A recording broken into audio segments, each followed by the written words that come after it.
बिस्मिल्लाहिर्रहमानिर्रहीम अस्सलामु अलैकुम वरहमतुल्लाहि वबरकातुहू। आज जो हम आपके लिए नुस्खा लेके आए हैं ये है मैदे की ख़राबी, एसिडिटी, तबखीर मैदा, गैस, जलन, बदहज़मी, भूख का न लगना और कमज़ोर हो जाना।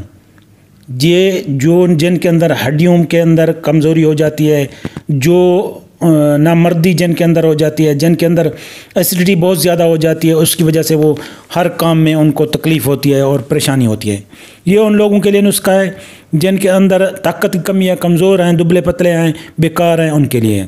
सबसे पहले हम इसमें इनकी वजूहात का पता करेंगे कि क्या क्या किन किन चीज़ों से इसका रीज़न है, क्या इसके काजेज़ हैं, किन किन वजूहात से ये प्रॉब्लम आता है।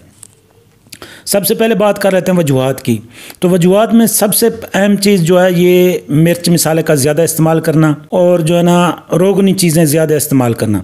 फास्ट फूड होगी, जंक फूड होगी, कोल्ड ड्रिंक होगी, मेडिसिन वगैरह, एंटीबायोटिक होगी, पेन किलर वगैरह होंगी, तो इसकी वजह से ये ज़्यादा होता है। दूसरा, ये कोई इन्फेक्शन हो गया, मैदे का अल्सर जैसे जिसे कहते हैं, सिगरेट वगैरह, स्मोकिंग वगैरह, अल्कोहल ज़्यादा इस्तेमाल करना, ये भी एसिडिटी का प्रॉब्लम बनता है। इसके अलावा कॉन्स्टिपेशन कब्ज़ की वजह से भी होता है। ज़हनी टेंशन, डिप्रेशन, झगड़ा, गुस्सा ज़्यादा करना और या ज़्यादा खाना खा लेना, कोई भी ऐसी चीज़ जो सबसे ज़्यादा खाई जाती है। और इसके बाद अब हम आते हैं इसकी अलामात पर। अलामात में सबसे पहले क्या ज़ाहिर होता है? सबसे पहले पेट का उफारा ज़ाहिर होता है, मतली होती है, काये होती है, बाजू का चक्कर आते हैं, पेट का फूलना, ज़हनी टेंशन, कब्ज़, चक्कर आना, घबराहट, घुटन सी महसूस होना, दिल की धड़कन बढ़ जाना और भी बहुत सारी ऐसी चीज़ें हैं जो बंदे की तबीयत में बोझल बोझल महसूस होना और तबीयत में बुखार आ जाना, पसीने आ जाना, दिल की धड़कन कम हो जाना या खून की सर्कुलेशन कम हो जाना, ये प्रॉब्लम आते हैं। अब आते हैं इसके इलाज पे कि हमें इलाज क्या करना चाहिए। सबसे पहली बात तो यह है, अगर आप कोई भी बंदा इस तरीके से अगर फ़ास्ट फूड इस्तेमाल कर रहा है तो उसको बंद कर देना चाहिए। अगर कोल्ड ड्रिंक इस्तेमाल कर रहा है तो कोल्ड ड्रिंक बंद करे और इन चीज़ों को बिल्कुल ख़त्म करे। सिगरेट वगैरह पी रहा है तो उसको ख़त्म करे। खाना कम खाए, फाइबर का ज़्यादा इस्तेमाल करे और इसमें फ़ास्ट फूड वगैरह जो जंक फूड होती हैं, मिर्च मसाले होते हैं, ये बिल्कुल बंद कर देने चाहिए। फलों में जो ना आपने फल ज़्यादा इस्तेमाल करने हैं और सब्ज़ियां ज़्यादा इस्तेमाल करनी है। फाइबर ख़ास तौर पर हमारी गंदम में आपको मिल जाएगा।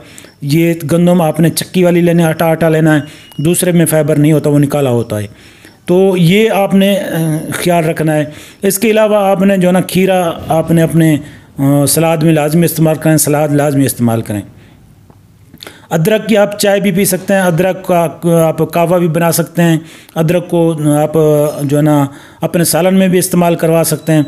सौंफ भी आप अगर दूध पीते हैं उसमें डाल दें। काली मिर्च भी थोड़ी खा सकते हैं। इलायची खोर्द भी सुबह नार मुँह 2-3 दाने आप चबा सकते हैं अच्छे तरीके से, तो ये आपके अंदर काफ़ी फ़ायदा पहुँचेगा। इसके अलावा आपको ख़ास नुस्खा बताते हैं, आप नुस्खा नोट कर लें। जिन लोगों को घबराहट होती है, घुटन होती है, दिल की धड़कन होती है, ज़हनी टेंशन है, चक्कर आते हैं, पेट फूल जाता है, एसिडिटी है, गैस है, बदहज़मी है, खून सही तरीके नहीं बनता, जिसमें कमज़ोरी है, जो भी खुराक खाते हैं उनके अंदर वो खुराक नहीं लगती, उनके लिए कमाल का नुस्खा है। अगर कब्ज़ है तो वो भी कॉन्स्टिपेशन दूर हो जाएगी, मोटापा ओबेसिटी है तो वो ख़त्म हो जाएगा, और इसके अलावा जिन औरतों में अगर मेंसेस का प्रॉब्लम है तो वो भी ठीक हो जाएंगे। इसके अलावा ये मैदे के तमाम अमराज के लिए बहुत ज़बरदस्त चीज़ है।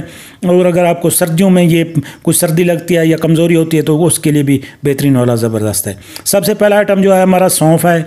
सौंफ आपने ले लेने हैं, ये आपने बराबर वज़न ले लेना है, आपको आपने बराबर वज़न ले लेना है। आपने सौंफ लेना है, दूसरी सूंड लेना है। सूंड जिसे जिंजर भी हम कहते हैं, जो अदरक खुश्क अदरक कहती है, उसको जो खुश्क अदरक होती है। काली मिर्च, सफ़ेद जीरा आपने लेना है, ज़ीरा जिसे कहते हैं, इलायची खोर्द, दारचीनी, अजवाइन, कोरतुमा, काला नमक, ये आपने बाकी सब चीज़ें 50-50 ग्राम लेनी है जो भी है। लेकिन अगर कॉन्स्टिपेशन ज़्यादा है तो कोरतुमा आप 50 ग्राम डालें, वरना इसे कम भी कर सकते हैं, वरना ये बराबर वज़न आप डाल लें। आपने इस सब को बराबर वज़न करके आपने ऐसा करना है कि इनको बारीक पीस लेना है। ये आपकी फक्की बन जाएगी, हाजम फक्की बन जाएगी। चाहे तो आप इसे कैप्सूलों में बंद करके खा सकते हैं, चाहे तो आप वैसे इसकी थोड़ी सी मिकदार में आप 1 मासा से 3 मासा तक इस्तेमाल कर सकते हैं। यानी आधी चम्मच जो टी स्पून होती है उससे थोड़ा कम ये आप इस्तेमाल कर सकते हैं।